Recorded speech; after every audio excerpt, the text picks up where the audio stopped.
குழந்தைங்களுக்கு ஹெல்தியான பால்கோவா வீட்லயே செஞ்சு குடுக்கலாமா? வீட்ல செஞ்சு குடுத்தா குழந்தைங்களும் விரும்பி சாப்பிடுவாங்க. இந்த பால்கோவா எப்படி செய்றது? அதுக்கான ப்ரிப்பரேஷன பார்த்துரலாம்.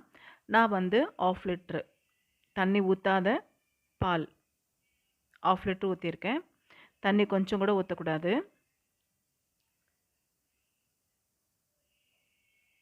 இந்த பால்கோவா செய்யறதுக்கு 20 மினிட்ஸ் எனக்கு ஆச்சு. பால் ஊத்திட்டு கிளறிட்டே இருக்கணும். இல்லன்னா அடி பிடிச்சிரும்.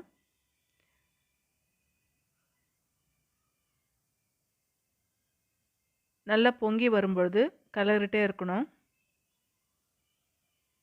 அடி பிடிக்காம பார்த்துக்கணும். இதே போல கிளறி குடுத்துட்டே இருக்கணும். சைட்ல வத்தி வர்றத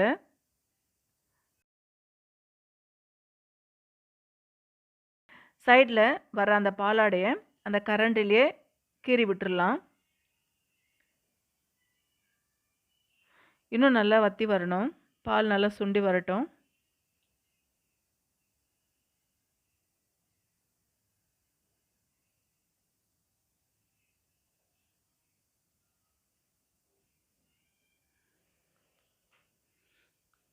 சிம்ல வச்சு தான் நம்ம வந்து பால் காய்ச்சணும். சுண்டி வரத்துக்கு ரொம்ப லேட் ஆகுது. பொறுமையா நம்ம வந்து செஞ்சோன்னா சூப்பரா வீட்லயே நம்ம பால்கோவா செஞ்சு குடுக்கலாம் குழந்தைங்களுக்கு.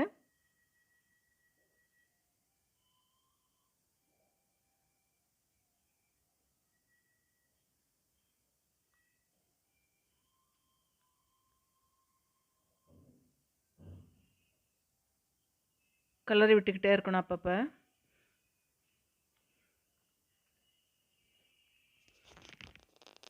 இந்த ஸ்டேஜ்ல சுகர் நம்ம போட்டுக்கணும். நான் வந்து 2 டீஸ்பூன் அளவுக்கு தான் சுகர் சேர்த்துருக்கேன்.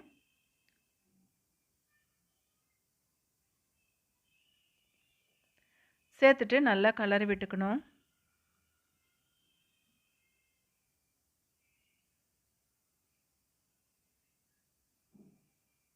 மறுபடியும் சைடில் அந்த 7 படியுது. அதை வந்து கீறி விட்டுக்கிட்டே இருக்கணும்.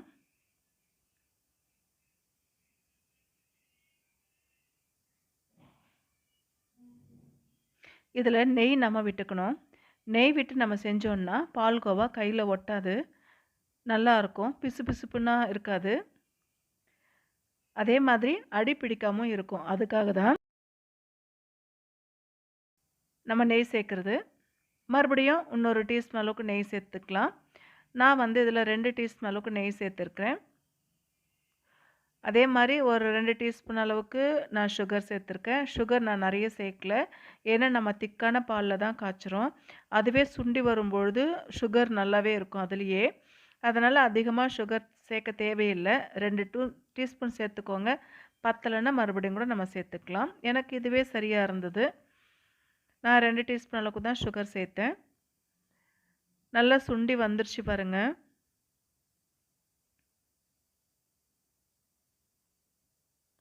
இப்போது ஸ்லோவாக வச்சு கேஸு கிளறிட்டே இருக்கணும்.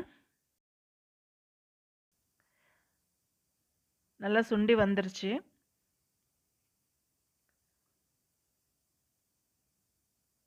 இது வந்து இன்னும் ட்ரை ஆகிடும் ஆறின உடனே. இதில் நம்ம நட்ஸு சேர்க்குறது வந்து சேர்த்துக்கலாம். நான் வந்து நட்ஸு சேர்த்துருக்கேன். குழந்தைங்களுக்கு ஹெல்த்தியாக இருக்கணும் அப்படிங்கிறதுக்காக.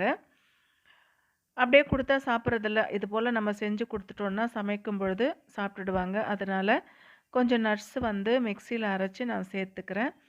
இது இப்போவே பாருங்கள் சூப்பராக வந்துருச்சு. இப்போவே கூட நம்ம சாப்பிட்லாம். தேவைப்பட்ட நம்ம நட்ஸு போட்டுக்கலாம். இல்லைன்னா வேண்டாம். அவ்வளவுதான் பாருங்கள். சூப்பராக ரெடி ஆகிடுச்சு. இப்போ வந்து நம்ம இறக்கிக்கலாம். இந்த இறக்குற அந்த ஸ்டேஜில் நான் நட்ஸ் கொஞ்சம் போட்டிருக்கேன். முந்திரி, பாதாம், பிஸ்தா எல்லாமே சேர்த்துருக்கேன். சேர்த்துட்டு நல்லா மிக்ஸ் பண்ணிக்கிறேன். அவ்வளவுதான் சூப்பராக ரெடி ஆகிடுச்சு. இதே போல் செய்து பார்த்துட்டு எப்படி வந்திருக்குன்னு கமெண்ட் பண்ணுங்கள்.